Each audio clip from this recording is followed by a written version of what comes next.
And ఈ RJ to VJ ఎప్పుడు convert అయింది? ఇంకా వన్స్ ఎంటర్టైన్మెంట్ ఫీల్డ్లో అడుగుపెట్టిన తర్వాత నాకు అన్ని ఫీల్డ్స్లో 24 క్రాఫ్ట్స్లో అడుగు పెట్టేయాలి అని అనిపించింది. Movie language 24 crafts, but entertainment నేను చేయగలిగిన వాటిలో అన్నిట్లో నేను చేయాలి అని అనిపించింది. ఆర్జే తర్వాత డబ్బింగ్ ఆర్టిస్ట్ అవ్వాలి అని అనుకున్నా. ఒక్క సినిమాలో సిల్వర్ స్క్రీన్ పైన నా వాయిస్ వింటే చాలు అని అనుకున్నా. సో అక్కడి నుంచి I started dubbing artist career. చాలా మూవీస్కి డబ్బింగ్ చెప్పాను. బావా, మరో చరిత్ర, సావిత్రి, అవును 1, అవును 2, లడ్డు బాబు, పూర్ణకి, హీరోయిన్స్కి చాలా మందికి చెప్పాను. అట్లా చెప్పుకుంటూ ఓకే డబ్బింగ్ ఆర్టిస్ట్ కోరిక తిరిగిపోయింది, ఇప్పుడు విజే అవుదాము. విజే అవ్వడానికి కొంచెం చాలా ఇయర్స్ టైం తీసుకున్నాను. 2011లో మా ఆయనకి కార్ సర్ప్రైజ్ గిఫ్ట్ ఇచ్చాను అనమాట. గోల్డ్ మొత్తం తీసుకెళ్ళి తాకట్టు పెట్టేసి డౌన్ పేమెంట్ కోసం కట్టేసి ఓకే ఇప్పుడు డబ్బులు సంపాదించాలి, ఏం చేయాలి, ఇంకేమైనా ఎక్స్ట్రా కెరియర్ ఉండాలి, ఓకే విజే ఏం చేయొచ్చు కదా అని అప్పుడు కరెంట్ కాజల్ షో అని ఒక కొత్త షో స్టార్ట్ చేశారు ఒక టీవీ ఛానల్ వాళ్ళు. అక్కడి నుంచి నేను విజే కెరియర్ స్టార్ట్ చేశాను ఇన్ 2012. బట్ అది కూడా ఎక్కువ రోజులు చేయలే. ఆ ఛానల్ ఈ ఛానల్ చిన్న చిన్న ఛానల్స్లో చాలా షోసే చేశాను. బట్ 2015లో ఈటీవీ ప్లస్ మస్త్ టైం పాస్ అనే షో చేశాను. ఇంకా దాని తర్వాత బచ్చగాడివిరా అట్లా విజయ్ కెరియర్ స్టార్ట్ అయింది. అంటే చాలామంది వన్స్ కెరియర్ ఇందులోకి వద్దాం అనుకున్నప్పుడు ఈవెన్ ఫీమేల్స్ అప్పుడు ఇంట్లో నుంచి ఒక టార్చర్ ఉంటుంది, వెళ్ళకూడదు, ఇండస్ట్రీ అంటే ఇంతే, ఇలాగే ఉంటారు, వెళ్తే నువ్వు కూడా పాడైపోతావు, వద్దు వద్దు అని. అట్లా రిస్ట్రిక్షన్స్ ఏం లేవా? అండ్ దట్ ముస్లిమ్స్ ఫ్యామిలీస్ నుంచి ఇంకా ఎక్కువ ఉంటాయి, సో కనిపించకూడదు అంటారు బయట జనాలకి. నేను ఆర్జేయింగ్ స్టార్ట్ చేసినప్పుడే మా పేరెంట్స్ నాతో మాట్లాడకపోయినా ఎందుకు చేస్తుంది, అలాంటి జాబ్ ఎందుకు చేస్తుంది అని ఫోన్లు, మా అక్కతో ఫోన్లు చెప్పించేవాళ్ళు అనమాట. ఇందులో ఏముంది, నేను కనిపించను కదా, జస్ట్ వినిపించడమే కదా అని అప్పట్లో చెప్పేదాన్ని. ఇంకా స్లోగా ఓకే చూస్తున్నారు, నేను కూడా I'm happy in this career, I'm happy with my life, మా ఆయనతో హ్యాపీగా ఉన్నాను, సో ఇంకేం కావాలి అని చెప్పి ఇంకా they also did not stop me anywhere. ఇంకా మా ఆయన అయితే ఫుల్ సపోర్టివ్, నీకు నచ్చింది చేయంటారు. అప్పుడప్పుడు చెప్తాడు ఇది చేయొద్దు అది చేయొద్దు. ఒక్కసారి నేను డిసైడ్ అయ్యానంటే ఆర్ వన్ సైడ్, నేను వెళ్తాను చేస్తానంటే చేస్తాను, మొండిగా కూర్చుంటే ఓకే ఇది మొండికి కూర్చుంది ఇంకా వదిలేయాలి దీన్ని అని వదిలేస్తాడు. స్టార్టింగ్ నుంచి ఆయన సపోర్ట్ అయితే ఫుల్గా ఉంటుంది. అండ్ ఆల్మోస్ట్ ఒక 17-18 ఇయర్స్ అవుతుంది కదా ఇండస్ట్రీలో. ఈ మధ్యలో ఎంతో మంది వచ్చారు, ఎంతో మంది పోయారు, టీవీలో సినిమాల్లో అక్కడ ఇక్కడ. సో కాన్స్టెంట్ గా ఇన్ని ఇయర్స్ ఇట్లా ట్రావెల్ అవ్వడానికి what is the main reason? ఆ సక్సెస్ ఫార్ములా ఏంటి? Consistency and will power, 100% will power. And నేను ఏదన్నా చేయగలను అనే కాన్ఫిడెన్స్ డెఫినెట్లీ ఉండాలి. And I also believe in manifestation. నీకేమైనా కావాలి అని అనుకున్నప్పుడు నువ్వు అది ఏం చేస్తే సాధించగలవు అనేది చూసుకోవాలి, దానికి కావాల్సిన స్కిల్స్ డెవలప్ చేసుకోవాలి, and that will definitely happen ఏదో ఒక రోజు. అండ్ చాలా అప్ అండ్ డౌన్స్ ఈ కెరియర్ మొత్తంలో. గెలిచినప్పుడు ఎలా ఉండేదానివి, ఓడిపోయినప్పుడు ఎలా ఉండేదాన్ని? గెలిచినప్పుడు ఆబ్వియస్లీ హ్యాపీ ఫీల్ అవుతాను, ఓడిపోయినప్పుడు సాడ్ ఫీల్ అయినా మనసులో ఒకటి ఓకే ఇది ఇవాళ ఇలా జరిగింది అంటే ఖచ్చితంగా దీనికంటే ఏదో పెద్దది మంచిది రాబోతుంది, అందుకే ఇది జరిగింది, ఇది ఏది జరిగినా మన మంచికి అని బిలీవ్ చేసేదాన్ని నేను. So something good and something big is waiting for me అని నాకు నేను నచ్చి చెప్పుకొని మూవ్ ఆన్ అయిపోయేదాన్ని. అంటే మధ్యలో 2016 ఆ మస్త్ టైం పాస్ చేసిన తర్వాత ఒక 2-3 ఇయర్స్ ఎక్కడా కనిపించలేదు, రీజన్ ఏంటి?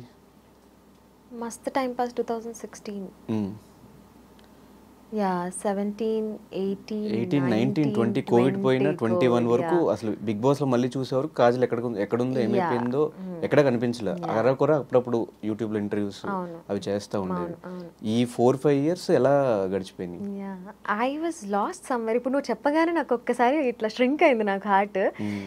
ఎందుకు నేను అంత ఖాళీగా ఉన్నాను, నేను ఎప్పుడు ఖాళీగా ఉండనే అనే థాట్ ప్రాసెస్ వెళ్తుంది.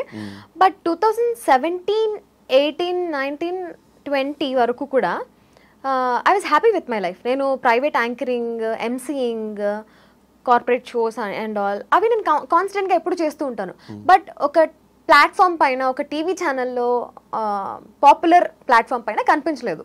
But I was content with my life and I was happy with what I was doing and I was earning good. So నాకు ఎప్పుడు గ్యాప్ తీసుకున్నట్టయితే అనిపించలేదు. డబ్బింగ్స్ చెప్పుకునేదాన్ని, సో ఆ వర్క్ అంతా it was going on. Main stream ఎందుకు break పడిపోయిందని, ఒక successful career వెళ్తున్నప్పుడు మధ్యలో అంత బ్రేక్ ఎందుకు వచ్చేసింది? 2017 తర్వాత మేము మరి ఆపర్చునిటీస్ ఏం మస్ట్ టైం రాలా. పాస్ మీరు చేసిన షో కూడా హిట్ అయింది. అవును, మస్త్ టైం పాస్ తర్వాత నాకు ఆపర్చునిటీస్ ఏం రాలేదు, నేను కూడా ఏం ట్రై చేయలేదు. ఆ తర్వాత ఓకే డబ్బింగ్స్ చెప్పుకుంటున్నా, ఎంజాయ్ చేస్తున్నా లైఫ్. నా బెస్ట్ ఫ్రెండ్ లిప్సికా ఉంది కదా, సో మేమిద్దరం ఈవెంట్స్ ఎక్కువ చేసేవాళ్ళము అండ్ ట్రిప్స్కి వెళ్ళేవాళ్ళం బాగా.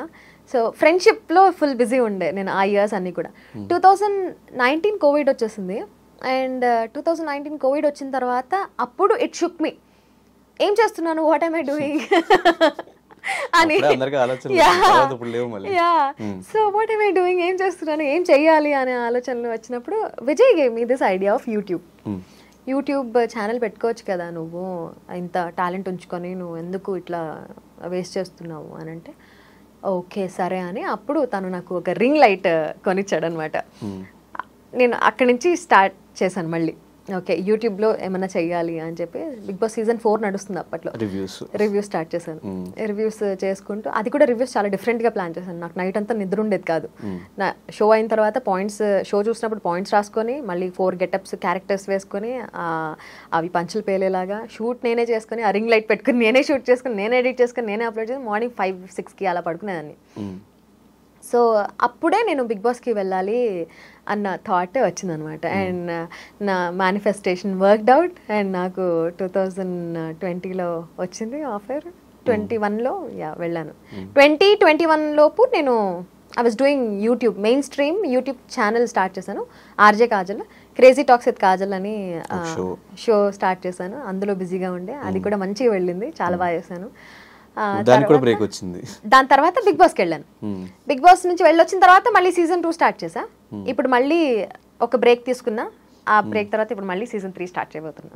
And before Kajal financial state కి ఆఫ్టర్ బిగ్ బాస్ తర్వాత ఇప్పుడున్న ఫైనాన్షియల్ స్టేట్ కి హ్యూజ్ డిఫరెన్స్ ఉండింది. 100%.